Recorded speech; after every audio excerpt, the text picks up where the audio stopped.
നിങ്ങളൊന്ന് ആലോചിച്ചു നോക്കൂ, നമ്മുടെ നാട്ടിലെയൊക്കെ പൊതുവിവാഹങ്ങൾ എങ്ങനെയാ? ഈ ചെറുപ്പക്കാരൻ കഷ്ടപ്പെട്ട് ചോര നീരാക്കി അധ്വാനിച്ച 2, 3, 4 വർഷത്തെ അധ്വാനം പ്ലസ് ഇനി വരാൻ പോകുന്ന വർഷങ്ങളിലെ അധ്വാനം, ഇതെല്ലാം കൂടി പൊടിക്കുകയാണ്. എങ്ങനെ? 4 BMW, 5 ബെൻസ്, 3 ഓടി, ഇതെല്ലാം കൂടി കൊണ്ടുവരുമ്പോ കണ്ട നാട്ടിലെല്ലാവർക്കും അറിയാം ഇത് റെന്റിനെടുത്തതാണ്. എന്നാലും റെന്റിനെടുക്കും. ഇവനെ ഞാൻ എന്ത് വിളിക്കണം? തൽക്കാലം ഞാൻ ക്ഷമിക്കും. ഈ സാധുവിന്റെ സർവസ്വസ്ഥതയും സ്തമിച്ച വലിയൊരു ദുരന്ത ഭൂമികയാണ് വിവാഹം. വേണോ? വിവാഹം എന്ന് പറഞ്ഞാൽ എത്ര സിമ്പിളാ. ഈ നിക്കാഹ് കഴിഞ്ഞ് പരസ്പരം ഫാമിലി തമ്മിൽ മാച്ചാകുമെങ്കിൽ ജീവിക്കട്ടെ.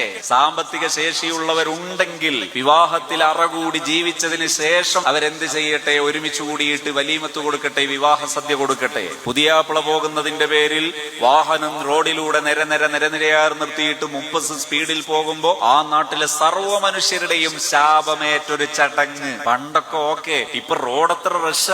ഈ റഷായ റോഡിൽ എന്തിനാ ഈ ആഭാസ കോമരം കുത്തൽ? എന്തിനീ കോമരം തുള്ളുന്നത്? ഇസ്ലാമിക വിവാഹമല്ല. ഇസ്ലാമിക വിവാഹം ചെലവ് കുറഞ്ഞത്. ജീവിക്കട്ടെ മനുഷ്യർ, ഇസ്ലാം പ്രൊമോട്ട് ചെയ്യട്ടെ, എന്നിട്ട് സ്വസ്ഥമായി ജീവിക്കട്ടെ. ആർക്കാണ് ഇതിന്റെ ആവശ്യം? ഈ ആഭാസങ്ങൾ ആർക്കു വേണ്ടിയാ?